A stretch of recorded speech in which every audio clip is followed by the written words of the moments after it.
자, 오늘 이 영상의 목적은 사실 여기 있습니다. 정말로 꼭 두 줄 따기가 필요하신 분은 생각보다 많지 않습니다. 당연히 기존의 쌍꺼풀 라인과 흉터를 제거하면서 수술하는 것이 좋은 것이고, 이렇게 기존 흉터를 제거했다면 두 줄 따기가 아닙니다. 즉, 대부분의 눈은 두 줄 따기가 필요 없습니다. 눈 재수술 상담을 하다 보면 당연히 두 줄 따기로 수술하는 거죠? 라고 물어보시는 분들이 굉장히 많습니다. 하지만 여기에 대해서 설명을 드리다 보면 상담 시간이 거의 다 지나가게 됩니다. 과연 두 줄 따기는 뭔지, 언제 해야 되는지, 할 수 없는 눈, 할 필요가 없는 눈에 대해서 자세히 설명드리도록 하겠습니다.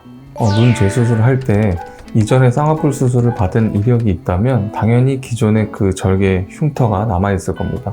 이 흉터를 놔두고 그 위나 아래쪽에 새로운 절개선을 가해서 수술하는 것을 두 줄 따기라고 합니다. 그러면 당연히 이 쌍꺼풀 선이 두 줄로 보이기 때문에 두 줄 따기라고 부릅니다. 그러면 당연히 수술 후에 겹주름이 남거나 두 줄의 흉터가 보이게 될 확률이 높아서 어쩔 수 없는 경우에만 선택하는 수술 방법입니다.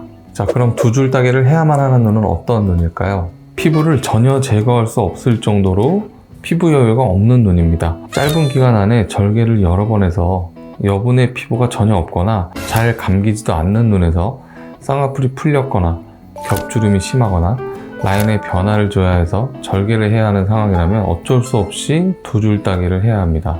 자, 그럼 두 줄 따기를 못하는 눈은 어떤 눈일까요? 두 줄 따기는 어쩔 수 없는 상황에서 시행하는 수술이지 만능은 아닙니다. 눈을 제대로 감지도 못하는 상황인데 눈매 교정 수술을 해야 한다거나 절개를 한 지 6개월도 지나지 않은 상황이라면 아무리 두 줄 따기라고 하더라도 좋은 결과를 기대하기 어렵기 때문에 더 기다렸다가 수술 시기를 정해야 합니다. 눈이 감기고 쌍꺼풀만 낮추면 되는 상황이라 하더라도 피부 아래 연부 조직을 지나치게 많이 제거해서 안검판과의 유착이 너무 심한 경우나 흉터의 굴곡이 너무 심한 경우라면 두 줄 따기로도 좋은 결과를 기대하기 어려울 수 있습니다. 자, 마지막으로 두 줄 따기가 필요 없는 눈에 대해서 말씀드리겠습니다. 자, 오늘 이 영상의 목적은 사실 여기 있습니다. 앞서 말씀드린 대로 두 줄 따기라는 수술 방법은 피부 여유는 없고 쌍꺼풀은 너무 큰 아주 특수한 경우에 한해서 흉터나 어느 정도의 굴곡은 남기는 것을 감안하고 시행하는 수술 방법을 말하는 것인데, 정말로 꼭 두 줄 따기가 필요하신 분은 생각보다 많지 않습니다. 당연히 기존의 쌍꺼풀 라인과 흉터를 제거하면서 수술하는 것이 좋은 것이고, 이렇게 기존 흉터를 제거했다면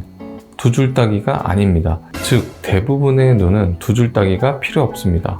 하지만 많은 분들이 마치 두 줄 따기가 최신 수술 방법이고 눈 재수술은 꼭 두 줄 따기로 수술해야만 하는 것으로 알고 오시는 분들이 많기 때문에 절대 그렇지 않다는 것을 말씀드리고 싶어서 오늘 이 영상을 준비했습니다.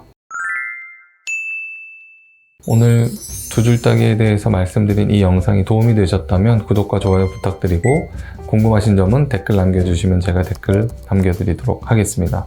감사합니다.